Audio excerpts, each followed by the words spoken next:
Keeper Action News starts now.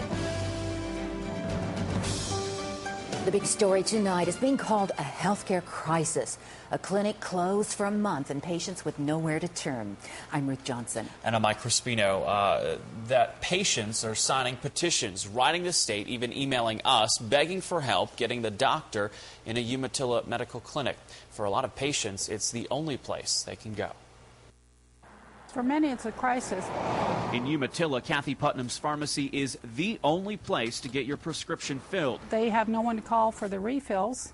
I can't legally give refills without having approval. And that puts her on the front line of the city's latest crisis. Small towns are used to healthcare problems, but when the Umatilla Medical Clinic's only doctor resigned for his own health reasons, it made a shortage of doctors even more difficult to deal with. It's a very large concern. If you don't have your medication, are you going to end up in the hospital? I could not find a patient willing to go on camera, but many are elderly, can't get around, and need a doctor who accepts Medicare.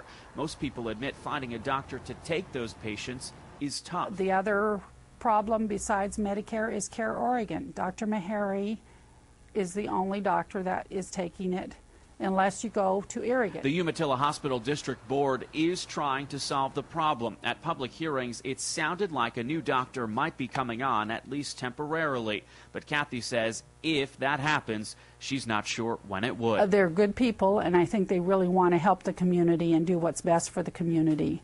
But we are in a crisis situation as far as a good number of his patients are concerned. So we need to do something. I spoke with Dr. Bruce Carlson late this afternoon. He is on the Umatilla Hospital District Board. He told me attorneys are right now reviewing a contract that would put another doctor in that clinic. He is not sure how long that would take or if the contract will be accepted in the end. Dr. Carlson added getting a new physician on board takes time because insurance companies want to vet those candidates. He says the board's meeting weekly and might even get together this weekend to show a prospective doctor around the clinic. And like I said,